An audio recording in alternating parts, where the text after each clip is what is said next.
Assalamualaikum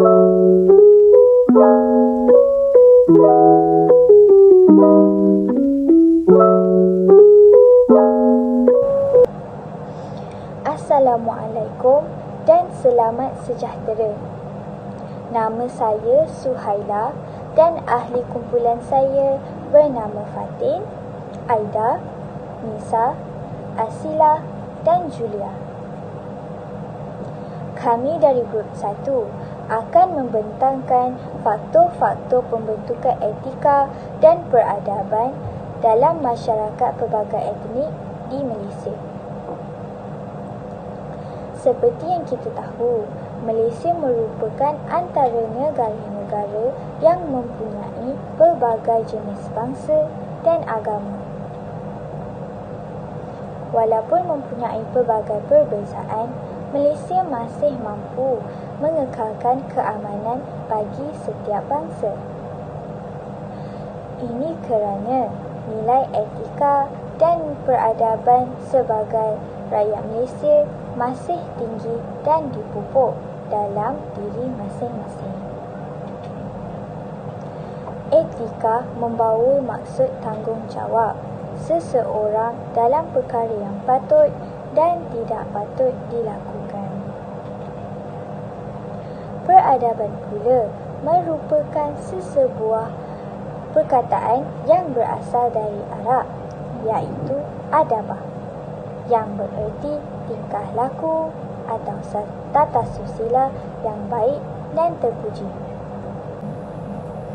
Peradaban dan etika ini amat penting dalam sesebuah masyarakat demi mencapai kehidupan yang baik, agar hidup masyarakat berada dalam keadaan yang aman dan damai.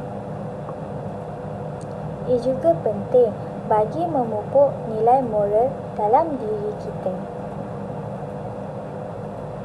Telah dibuktikan dalam sejarah bahawa masyarakat yang mempunyai peradaban dapat membina ketamadunan. Ini disebabkan kemajuan dapat dicapai apabila sesebuah masyarakat tersebut mempunyai adab dan moral yang tinggi. Faktor-faktor pembentukan etika dan peradaban dalam masyarakat pelbagai etnik di Malaysia. Yang pertama adalah sistem kepercayaan dan agama. Semua orang di dunia ini mempercayai agama. Setiap agama menyampaikan ajaran yang baik seperti disiplin diri, keharmonian dan kebaikan. Terdapat jenis kepercayaan lain iaitu agama dengan unsur ketuhanan dan agama kebudayaan. Malaysia terdiri daripada pelbagai kaum dengan kepercayaan agama sendiri. Contohnya Islam, Buddha, Kristian, Hindu dan lain-lain. Penduduk Melayu adalah majoriti yang tinggal di tanah Melayu dan menganut agama Islam. Agama Islam berdasarkan konsep kepercayaan kepada Tuhan Yang Esa. Al-Quran adalah asas atau sumber hukum yang utama. Asas tunjang dalam ajaran Islam adalah rukun Islam dan rukun iman. Ajaran Islam bertujuan untuk melahirkan manusia yang bertanggungjawab sebagai khalifah Allah di muka bumi ini. Masjid adalah tempat beribadah bagi semua umat Islam. Kaum India menganut agama Hindu. Kepercayaan kepada dewa merupakan asas agama Hindu ialah Tuhan yang satu. Namun, penjelmaan Tuhannya kepada beberapa bentuk dewa menjadikan agama yang beraliran polytheism. Antaranya adalah Brahma, Vishnu dan Shiva. Konsep karma dan kelahiran semula amat dipercayai oleh kaum Hindu. Kitab-kitab Veda adalah kitab yang menjadi panduan bagi penganut-peramal Hindu. Kuil adalah tempat beribadah bagi pengikut Hindu. Seterusnya, masyarakat Cina telah membentuk pluralistik di negara kita. Agama atau kepercayaan yang dianuti oleh mereka merangkumi Taoism. Pertama, konsep kekeluargaan dalam Confucianism. Ajaran ini sangat mengutamakan kasih sayang antara keluarga. Kedua, konsep Yin dan Yang. Unsur pasif dikenali sebagai Yin, manakala unsur aktif dikenali sebagai Yang. Gabungan Yin dan Yang akan membawa kedamaian dan keharmonian. Tokong merupakan tempat penganut agama Buddha. Seterusnya, bahasa serumpun juga merupakan faktor-faktor pembentukan etika dan peradaban dalam masyarakat pelbagai etnik di Malaysia. Malaysia mempunyai warga penduduk yang berbilang bangsa. Perpaduan adalah sangat penting dalam menjamin keharmonian negara. Bahasa Melayu sebagai perantara kepada perpaduan kaum bahasa yang diangkat sebagai bahasa rasmi di Malaysia atau dikenali sebagai lingua franca. Bahasa Melayu mudah dipelajari dan difahami serta mempunyai bilangan penutur majoriti di Malaysia. Bahasa Melayu mendapat keistimewaan diangkat sebagai bahasa rasmi negara, akan tetapi ia tidak harus digunakan secara membuta tuli dan menafikan hak etnik lain dalam mengembangkan pemahaman dan penggunaan bahasa ibunda mereka. Sebagai contoh, masyarakat Cina dan India bebas menggunakan bahasa ibunda mereka dalam perbualan harian mereka, selagi tidak mengganggu penggunaan bahasa Melayu dalam urusan rasmi. Ia menjelaskan sifat tolak ansur di kalangan masyarakat yang berbilang kaum di Malaysia. Bahasa Melayu seumpama lambang jati diri yang dikongsi masyarakat yang berbilang kaum. Jati diri perlu dikongsi bersama bagi memupuk semangat cinta akan negara. Justru, bahasa Melayu yang dikongsi bersama oleh masyarakat yang berbilang kaum di Malaysia dapat memupuk pembinaan jati diri mengikut acuan kita sendiri dalam mencapai wawasan 2020. Cabaran dalam pembentukan etika dan peradaban dalam masyarakat pelbagai etnik di Malaysia dibahagikan kepada dua, iaitu cabaran dari aspek politik dan cabaran dari segi globalisasi. Cabaran dari segi politik ini berlaku kerana setiap kaum diwakili oleh parti politik untuk mempertahankan hak kaum masing-masing, memperjuangkan dan menyuarakan hak mereka sebagai rakyat Malaysia. Cabaran ini telah menyebabkan sesetengah kaum tidak mahu menerima pemimpin daripada kaum yang lain kerana pemimpinnya sudah semestinya mempunyai corak kepimpinan yang tersendiri. Setiap individu mempunyai pegangan dan prinsip yang tersendiri dan setiap parti serta pemimpin juga mempunyai agenda mereka yang tersendiri. Namun begitu, terdapat juga beberapa parti yang memelihara dan mementingkan perpaduan, namun kebanyakan kaum memilih untuk mementingkan parti mereka sendiri. Cabaran politik ini juga telah menimbulkan perasaan tidak puas hati dan tidak dapat mengukuhkan semangat perkauman jika penyuaraan masyarakat setiap kaum tidak diambil peduli oleh pemimpin yang tidak mengambil kira kepentingan semua pihak.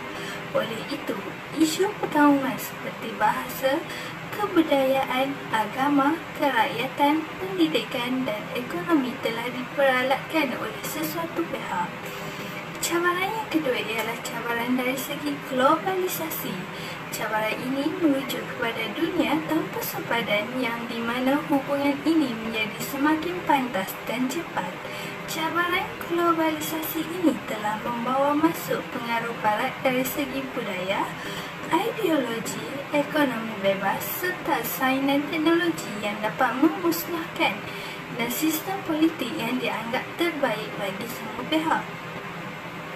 Cabaran globalisasi ini merupakan satu ancaman luar yang mampu untuk memecah belahkan perpaduan di dalam negara Malaysia. Cabaran ini juga terdiri daripada pelbagai cara seperti secara fizikal, iaitu ketenteraan atau serangan, serangan pemikiran atau doktrin dan juga telah wujudnya hasutan supaya berpaling taraf terhadap negara tersendiri. Hal ini telah menyebabkan kebanyakannya dari kita mudah terpengaruh dengan pemikiran barat. Seterusnya adalah cadangan. Cadangan kepada pembentukan etika dan peradaban. Terdapat dua cadangan yang telah dikemukakan, iaitu perkahwinan campur dan mengekalkan perpaduan dengan cara saling berkenalan. Dalam Islam disebut sebagai al-ta'aruf. Perkahwinan adalah satu cadangan yang dapat dilakukan. Dengan perkahwinan ini dapat mewujudkan budaya yang kohesif. Perkahwinan campur ini juga dapat memperlihatkan ciri-ciri pluralisme yang membawa kepada proses penggabungan dan penyatuan antara kumpulan etnik yang berbeza. Terdapat beberapa penemuan yang signifikan dan menarik tentang perkahwinan campur ini. Contohnya, perkahwinan antara etnik telah berlaku di semua etnik. Jika dilihat, generasi masa kini mempunyai lebih banyak perkahwinan antara generasi sebelumnya. Contoh yang kedua, perkahwinan campur terbukti lebih berleluasa di kalangan golongan minoriti seperti India dan Portugis. Keadaan ini mungkin timbul sebagai akibat pengaruh dan daya tarik kumpulan majoriti. Penemuan ini juga menunjukkan bahawa agama bukanlah penentu hubungan perkahwinan yang signifikan. Terdapat beberapa ciri tambahan seperti kelayakan akademik, jenis pekerjaan, bahasa lisan dan taraf hidup yang harus dipertimbangkan. Seterusnya, cadangan yang kedua adalah mengekalkan perpaduan, iaitu dengan saling berkenalan. Tuhan menciptakan manusia dengan berbagai warna kulit, etnik dan keturunan agar mereka saling bersahabat dan hidup dalam kedamaian dan kesejahteraan bersama. Titik permulaan bagi satu etnik adalah untuk memahami kumpulan etnik yang lain. Dengan cara ini, orang bukan Islam akan diperkenalkan kepada Islam melalui sesi perkenalan dengan orang Islam. Ringkasnya, rakyat Malaysia adalah kumpulan kebangsaan dan peradaban yang pelbagai. Hasilnya, usaha bersepadu harus dilakukan untuk menjamin bahawa semua rakyat Malaysia dapat bersatu padu. Maksud kepada kesan terhadap individu, masyarakat dan negara dalam pembentukan peradaban dan etika di Malaysia dalam pelbagai etnik. Iaitu yang pertama ialah wujudnya individu yang konsisten mendalami nilai-nilai dalam kehidupan seharian mereka. Contohnya, menolong mereka yang tak berkemampuan di mana-mana saja, tidak mengira etnik dan bangsa. Yang kedua, seterusnya melahirkan individu yang berkelakuan baik. Merupakan salah satu kesan kepada pembentukan peradaban dan etika pelbagai etnik di Malaysia. Jikalau dulu setiap etnik dan bangsa di Malaysia saling membuat rusuhan akibat salah faham sesama bangsa, jadi dengan lahirnya individu yang baik, maka kesalahfahaman antara etnik dapat dielakkan pada masa akan datang. Seterusnya, kesan kepada masyarakat ialah masyarakat menjadi lebih bertamadun. Dalam menjadi masyarakat yang bertamadun, masyarakat haruslah menunjukkan contoh yang baik kepada negara dengan menyemarakkan contoh peradaban dan etika kita yang pelbagai etnik dan bangsa ini. Kesan kepada masyarakat yang kedua ialah membawa pendekatan ke arah keharmonian dan kedamaian. Yang harmoni yang terjalin di antara etnik yang pelbagai ini akan mengukuhkan lagi kedaulatan dan pembangunan negara. Keharmonian dan kedamaian yang terhasil dari perpaduan setiap etnik di Malaysia merupakan suatu keunikan dan keistimewaan yang dimiliki oleh negara kita. Yang ketiga, kesan masyarakat ialah hubungan bermasyarakat yang penuh hormat dan interaksi positif, iaitu hubungan baik antara kumpulan pelbagai kaum di negara kita ini harus ditingkatkan dan dijaga. Oleh itu, mana-mana pihak dengan objektif peribadi atau organisasi tidak boleh bertaruh pada aspek ini. Akhir sekali, kesan kepada negara. Yang pertama adalah negara menjadi lebih maju dan mencapai tahap yang lebih tinggi. Ini kerana pembangunan sosial atau pembangunan manusia adalah proses yang paling penting sebelum menjadikan negara itu sebuah negara yang maju, kerana proses modernisasi memberi kesan kepada kesejahteraan masyarakat. Yang kedua, kesan negara yang kedua ialah negara membangun seiring dengan negara lain dalam era globalisasi. Dalam era globalisasi, kemajuan teknologi bergerak dengan pantas. Dalam aspek peradaban dan etika, teknologi mampu menghubungkan antara satu sama lain. Ketiga, rakyat saling bergantung kepercayaan kepada pemimpin. Ia merupakan kesan terhadap negara. Seorang pemimpin haruslah memiliki dua kemahiran khusus, iaitu kemampuan untuk menghadapi perubahan dan mendapati kenyataan, serta berani untuk memikul tanggungjawab untuk mencipta masa depan yang lebih sejahtera. Berdasarkan kesimpulan yang dapat kita buat adalah bahawa etika dan peradaban adalah suatu perkara yang perlu dihayati oleh setiap lapisan masyarakat di Malaysia. Hal ini dikatakan demikian kerana etika yang berasal daripada perkataan Greek ini adalah merujuk kepada sifat, watak, cara hidup manusia ataupun budaya yang mengkaji tentang perilaku manusia dalam masyarakat. Malah membuat tafsiran tentang tingkah laku mereka serta menunjukkan panduan bertingkah laku berdasarkan piawaian masyarakat. Walaupun begitu, menurut erti peradaban pula ialah mengenai perihal etika, nilai adab yang tinggi yang diamalkan serta dipraktikkan sehingga dapat membangunkan tamadun mereka sendiri. Walaupun begitu, jika ingin ditafsirkan dengan lebih mendalam mengenai perkataan peradaban yang berasal dari kata akal di mana merujuk kepada tingkah laku, akhlak, etika dan tabiat sama ada baik atau buruk.